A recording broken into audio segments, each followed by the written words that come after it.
volta com o nosso chá das 4, né, gente? Algumas pessoas pensam assim, chá das 4 é das 4 horas, não, das 4 mulheres, né? E agora nós vamos falar sobre felicidade. Será que é possível ser feliz o tempo todo, meninas? É possível? Não, tudo passa, né, Helena? Tudo passa. A vida é cíclica, né, gente? A vida é cíclica. Até porque se a gente for feliz o tempo todo, a gente vira um bobo alegre. Isso, vira um bobo da corte. Acho que não tem jeito, né, gente? Acho que até a Bíblia fala sobre isso, né? Que nós temos as aflições, né? Que nós temos que vencer. Mas dá para vencer, eu acredito, com leveza. Acho que leveza é importante a gente ter. Ser feliz o tempo todo, não.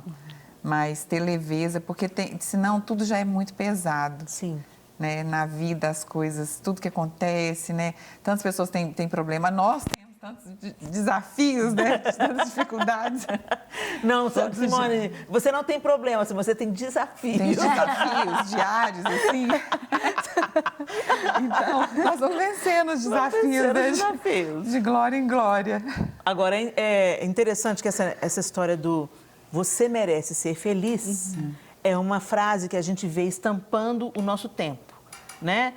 Eu já vi isso escrito em camiseta, para-choque de caminhão, em adesivos de carro, em bottom. Você merece ser feliz. Todo mundo merece ser feliz, mas a gente tem que entender que a vida, como eu falei, é cíclica. E que tem dias que são dias tristes. São dias cinzas, né? Tem dias cinzentos, tem dias desafiadores, tem um gigante na sua frente e você não sabe como é que você vai vencer aquela situação que você está atravessando. A própria palavra diz também que há tempo para todas as coisas. Tem o tempo de chorar, tem o tempo do luto, né? Tem o tempo de guerrear. Então, a gente precisa discernir os momentos, né? O que a gente não pode perder, o que eu acredito, é o foco, né? Porque o foco, ele vai nos manter, nos ajudar a conduzir os nossos sentimentos a irem para frente. Então, eu estou triste. Ok, mas eu vou pegar a minha tristeza e isso vai virar um trampolim, um degrau para eu seguir com a vida, né? Sim. E qualquer sentimento que seja, a gente vai fazer esse mesmo esforço. Mas falar que todo mundo é feliz o tempo todo, não. A gente aprende tanto quando a gente não está sorrindo, né? Exatamente. Se a gente for pensar ainda na palavra bendita do Senhor, nas Escrituras, há mais sabedoria na casa onde há luto do que na casa onde há festa.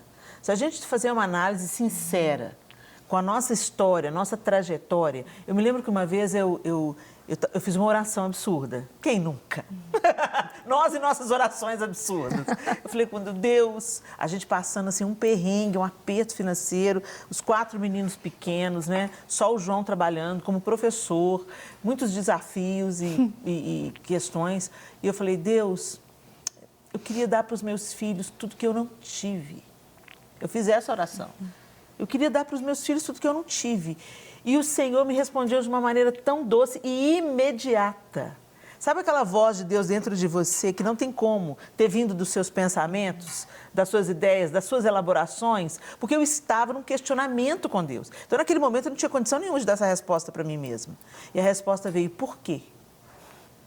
Inclusive, o que você não teve fez de você quem você é. E eu comecei a pensar em todas as coisas que eu não tive, que me tornaram uma mulher mais forte, mais resiliente, mais perseverante, que me ajudou a dar uma volta assim, nas situações complicadas, porque não era a primeira vez que eu estava lidando com aquilo, né? Então eu falei, meu Deus, é verdade, eu estou orando uma bobagem, eu estou orando uma besteira. Porque, sim, nós como pais queremos dar boas dádivas aos nossos filhos, mas, inclusive, motivados por esse mote de que os nossos filhos têm que ser felizes. Os nossos filhos têm que ser felizes. Eles não estão sabendo lidar com frustração. As crianças não sabem encarar quando o não chega. Porque papai e mamãe protegeu de tudo. Eu quero dar, eu já vi, depois que eu fiz essa oração, eu vi essa frase repetida na boca de outras mães. E eu usei a minha resposta de Deus para falar com elas. Mas por quê? Por quê? Entendeu? É claro que nós, como pais, não vamos lá provocar e ir aos nossos filhos, nós não vamos lá fazer uma maldade, abusar os nossos filhos, né? Mas a gente não pode estragar o processo. Se você dá água demais para a planta, você mata ela. E assim é com as crianças também. Então a gente vê esse mote de você merece ser feliz estragando os casamentos. Ah, chegou a estação ruim no casamento, chegou o inverno, contas a pagar, desemprego, crianças pequenas, atração, o fogo da paixão, deu aquela esfriada, né, e tal. E aí você pensa, acabou. O amor acabou. Não acabou o amor, acabou sua vontade de cultivar o amor. Acabou sua vontade de investir no relacionamento. Acabou sua vontade E a gente não pode ser dominado pela nossa vontade, gente. Até porque, né, Helena, a visão de felicidade do mundo hoje é muito diferente e muito distante do que é felicidade bíblica. Na prática e bíblica, né? A felicidade hoje, ela está muito ligada ao ter, as conquistas, né? E a gente sabe que não é assim a vida, né? A gente tem que encontrar, inclusive, a felicidade das coisas pequenas. Das coisas pequenas. E sobre essa questão da oração, é muito interessante, eu li um texto recente sobre isso, que fala sobre essa questão da valorização do esforço, né? Que chamou o Bosque, que era um senhor que queria construir um bosque, só que ele não regou as plantas. E aí, assim, a vizinha achou que ia dar tudo errado. Ela viajou, quando ela voltou, depois de anos, ela revisitou e viu que tinha um bosque. Ela falou, gente, que é isso? Aí ela lembrou do senhor, foi lá na casa dele e falou, como é que surgiu esse bosque? Você não regava.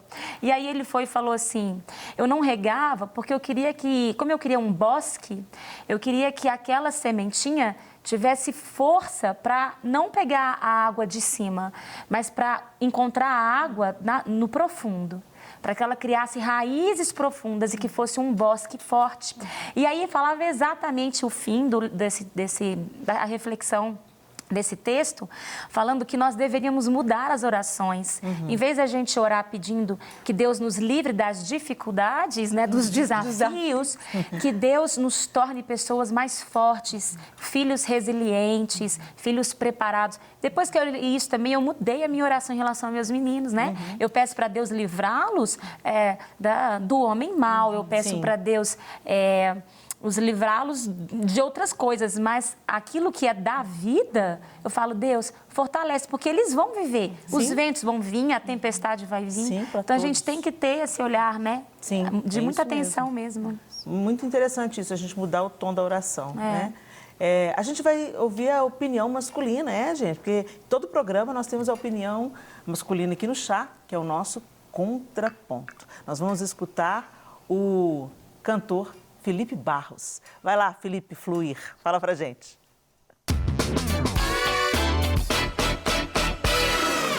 Estou aqui para trazer uma palavra para você de ânimo. Estou aqui dentro do carro, aguardando o momento de uma reunião, né?